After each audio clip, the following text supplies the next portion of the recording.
Hello, my dear students. Welcome to your online classes. Students, today we are going to start new chapter of your maths book, which name is Shapes and Design. This is the fifth chapter of your book. In this chapter, we will read about how to create shapes through the paper folding. Second point, we will discuss and writing about 2D shapes and 3D shapes. Third point is describe the various 2D shapes by the counting their sides, corners and diagonals. It means कि इस topic में हम जो भी हमारे पास shapes होंगे, चाहे वो प्लेन शेप हो या आपके सॉलिड शेप्स हों, उनके हम साइड्स, कॉर्नर्स और एजेस के बारे में डिस्कस करेंगे और one new thing about the diagonals of the figures. Next point, create the shapes using 10 gram pieces. आपको मैंने इस चैप्टर में पहले भी 10 ग्राम पीसेस के बारे में समझा रखा है. जब मैंने इसको आपको एक्सप्लेन किया था तो उसी चीज़ के बारे में इस चैप्टर में हम थोड़ा और समझेंगे और उसके बारे में लिखेंगे. Next point, pattern found in the everyday life. इस चैप्टर में पैटर्न्स के बारे में भी बताया गया है और उस पैटर्न के बारे में भी हम यहाँ पे रिटर्न वर्क करेंगे. नेक्स्ट पॉइंट और इस चैप्टर में है आपका टाइल. टाइल के थ्रू आप कैसे कोई डिज़ाइन या पैटर्न क्रिएट कर सकते हैं, वो भी हम इसमें पढ़ेंगे. और लास्ट है डिफरेंस करना आपको, shapes that tile and those that do not tile. ऐसे शेप्स के बारे में आप डिस्कस करेंगे और उनमें डिफ्रेंशिएट करेंगे जिनके जो शेप्स टाइल में होते हैं और जो शेप्स टाइल में नहीं होते हैं. So first of all, today I am teaching you simple shapes and lines, solid shapes and edges, corner and diagonals. So student, first of all we do little discussion about lines. I already taught you about lines in your previous class 2nd. Today I am writing a short note on the lines. Student, basically lines are two types. One is straight line and another is curved line. Straight line. Straight line, in your straight line, vertical line,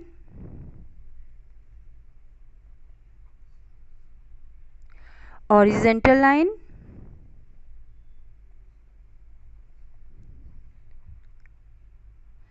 and your slant line. These all are the types of straight line. आपकी straight line में vertical line means standing line like this. आपकी जो line इस तरीके से होती है उसको स्टैंडिंग या वर्टिकल लाइन कहते हैं. Horizontal line means sleeping line. आपकी जो स्लीपिंग लाइन होती है like this, this is horizontal line. And one more line, slant. जो तिरछी लाइन होती है आपकी वो स्लांट में आती है. These 3 types of line comes in straight lines. ये आपकी चाहे हॉरिजेंटल हो, वर्टिकल हो, स्लांट हो, ये सारी लाइन्स आपकी स्ट्रेट लाइन्स में आती हैं. Second types of line are curved line, जिनको आप कहते हैं घुमावदार lines. Curved line. Curved line बहुत टाइप की हो सकती है आपकी. सर्कल, ये सर्कल है, एक फिगर है, लेकिन ये किससे क्लोज्ड है? एक लाइन हमने बनाई है बट वो कैसी है? घुमावदार है, गोल है. सो ये किस में आएगी? आपकी कर्व्ड लाइन में. Like this shape. This is the example also curved line. ये भी आपका क्या है? कर्व्ड लाइन का एग्जाम्पल है. कोई भी लाइन जो आपकी कर्व्ड हो, घुमावदार हो, वो किस में आती है? आपकी कर्व्ड लाइन में. Now student, the second topic is plane shape. Plane shape, plane shapes. It means ये आपके 2D शेप्स होते हैं. जो आपके प्लेन शेप्स होते हैं इनको हम 2D शेप्स भी कह सकते हैं. मेनली ये 2D शेप्स में ही आते हैं. 2D shapes. नाउ स्टूडेंट, आपके प्लेन शेप्स में square, rectangle, circle, triangle and oval.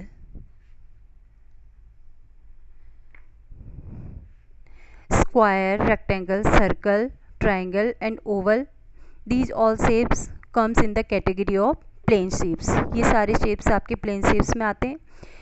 इन्हें प्लेन शेप्स इसलिए कहते हैं बिकॉज इनकी कोई ब्रेथ नहीं होती है, ये प्लेन होते हैं. आप किसी भी सरफेस पे रख के इन्हें बना सकते हैं, कागज़ में ड्रॉ कर सकते हैं, इसीलिए इनको आप प्लेन शेप्स कहते हैं. नेक्स्ट है आपका solid shapes. Solid shapes we can call it 3D shapes. इनको हम 3D शेप्स भी कह सकते हैं. नाउ सॉलिड शेप्स ऐसे शेप्स जिनको आप किसी प्लेन सरफेस में ड्रॉ नहीं कर सकते हैं. इनकी लेंथ, हाइट और ब्रेथ सभी चीज़ होती है और सभी चीज़ों को इंक्लूड इसमें किया जाता है, इसलिए ये क्या होते हैं आपके सॉलिड शेप्स होते हैं. इसमें first of all cube,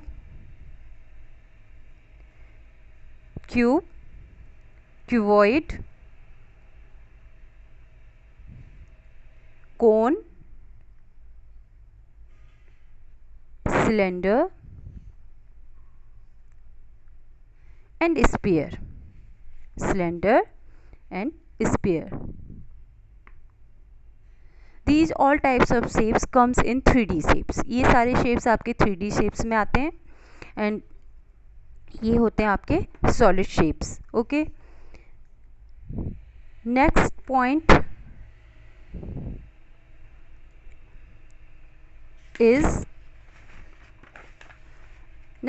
is corners, edges, corners and face of shapes. अब कोई भी शेप है उसका किनारा भी होगा, उसके साइड्स भी होंगे, उसका एक फेस भी होगा. ये सभी चीज़ों के बारे में हम इसमें डिस्कस करेंगे.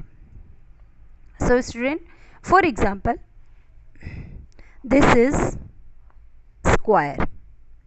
It is a plane shape, 2D shape. Now edges means sides. Edges and sides both are same. In edges we will count the sides of the figure. किसी भी फिगर का जो भी साइड्स होती है वो आपके एजेस में आती है. लाइक दिस, ये इसकी साइड है. 1, 2, 3 and 4 side. It means the square has 4 side. ये इसकी क्या हो गई, साइड्स हो गई, 4 sides. Now next point, corner. We can say it vertex. Corner को आप वर्टेक्स भी कहते हैं. कॉर्नर, अब कॉर्नर होता क्या है? Corner is a point where 2 lines meet. Corner एक ऐसा पॉइंट होता है जहाँ पे आपकी 2 लाइन आके मिलती हैं. Like this, for example, I am drawing 1 line here and 1 more line I am drawing here and they are meeting on this point. It means this is the corner of the shape. Okay, so you have to remember, corner is a point, yeah, vertex is a point where 2 lines meet. Clear? So now we will count the corner in this shape. Here 2 lines are meeting in this point, so 1 corner.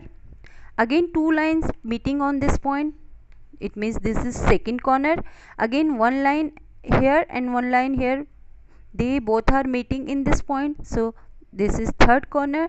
And this line is, and that line is meeting on this point, so it is 4 corner. It means the square has 4 corner. 1, 2, 3, 4. Now face. Face means ऐसी surface जिसको आप touch कर सकते हैं. छू सकते हैं, वो किसी भी शेप का क्या कहलाता है, फेस कहलाता है। A surface of a shape is called it's a face. किसी भी शेप का जो सरफेस होता है वो कहलाता है उसका फेस। इट मीन्स कि ये इसका क्या हो जाएगा, फेस हो जाएगा। ये इसकी सरफेस है, इसी सरफेस को आप क्या कहेंगे, face. Clear? Now one new thing, diagonals. Diagonals, this is new topic, so understand it clearly. For example, here is a rectangle,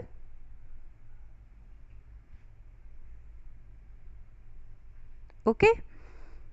Again we will count the side of this rectangle.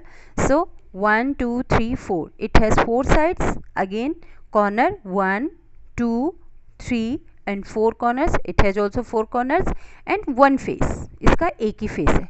Now come to the diagonals. अब इसके diagonals पे आते हैं. So student, diagonals आपके opposite sides के जो points होते हैं वो होते हैं. आपका डायगोनल देखिए इस शेप में, इसके 2 डायगोनल्स है. एक डायगोनल इसका इस पॉइंट से इस पॉइंट तक बन रहा है और एक डायगोनल आपका इसका इस पॉइंट से इस पॉइंट तक बन रहा है. सो ये जो लाइन इन दोनों पॉइंट्स को आपस में मिला रही है, ये आपके क्या हो जाएंगे, diagonals. Clear? Now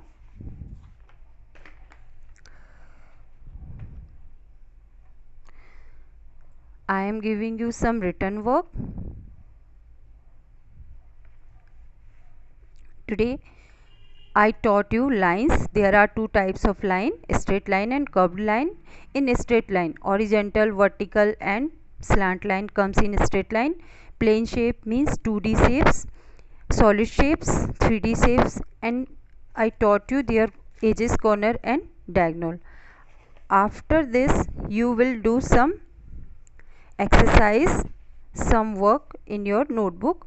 First question is draw 3 types of straight line. इसमें आपको 3 टाइप की स्ट्रेट लाइन ड्रॉ करनी है. वो आपको पता है कि वर्टिकल, ऑरिजेंटल, स्लांट 3 टाइप्स की स्ट्रेट लाइन होती है. Draw any 2 curved line. कैसी भी शेप की आप 2 कर्व्ड लाइन को ड्रॉ कर देना. Next question is draw the plane shape with name and colour. आपको प्लेन शेप ड्रॉ करना है, उनके नाम लिखने हैं प्लस उस पर कलर भी करना है.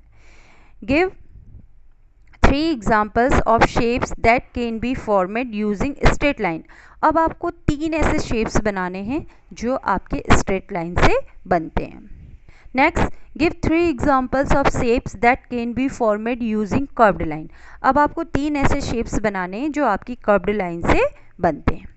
The next question is draw any 3 shapes which formed by straight and curved line. आपको 3 ऐसे शेप बनाने हैं जो आपके स्ट्रेट लाइन से भी बनेंगे और कर्व्ड लाइन, मतलब both line you will use in this shape. Okay, so you will draw 3 shapes which the formed by the straight and curved line. Okay student, this is the written work of this chapter. First of all you will write chapter name, you will write chapter number. It is chapter number 5. Then you will write the name of chapters, shapes and design, and with date. Today is 13th, so you will write date. And after that you this heading fun with shape you will write.